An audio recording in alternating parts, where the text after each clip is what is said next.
శంకర భగవత్పాదులు పెట్టినటువంటి పీఠానికి పరంపరాగతంగా ఎవరు పీఠాధిపత్యం వహిస్తున్నారో వారు పీఠాధిపతులు తప్ప మిగిలిన వారు ముద్ర వేసుకున్నంత మాత్రం చేత పీఠాధిపతులు కాలేరు.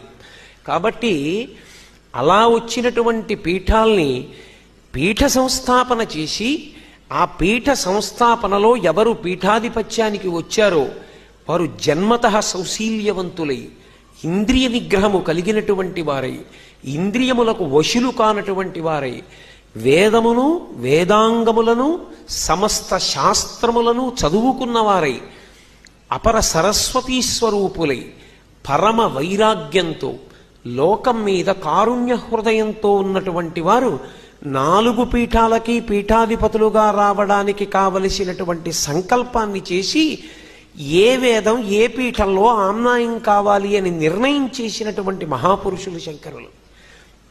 అటువంటి శంకర భగవత్పాదులు తూర్పున జగన్నాథులో గోవర్ధన పీఠము, పడమర ద్వారకలో కాళికాపీఠము, ఉత్తరమున బదరికాశ్రమములో జ్యోతిపీఠము, దక్షిణమున శృంగగిరిలో శారదాపీఠము 4 పీఠములను ఏర్పాటు చేశారు.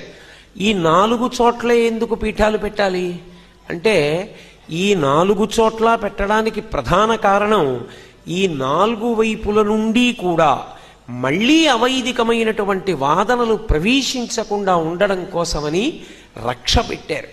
ఈ పీఠాధిపతులు భారతదేశాన్ని కాపాడుతూ ఉంటారు వైదికంగా ఉండేటట్టు అని.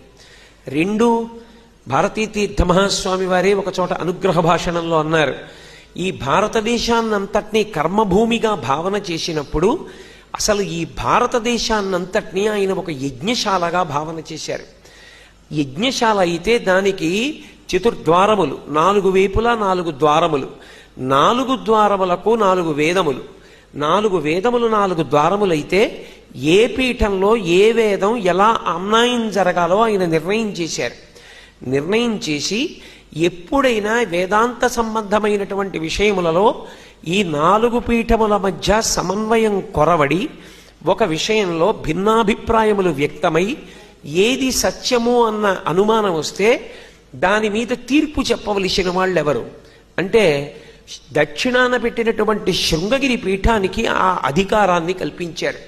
అందుకే శృంగగిరి పీఠము సార్వభౌమ పీఠమైంది. అయి శృంగగిరి పీఠాధిపతులు చెప్పినటువంటి మాట ఏది ఉంటుందో అది ప్రామాణికమైనటువంటి వాక్కు.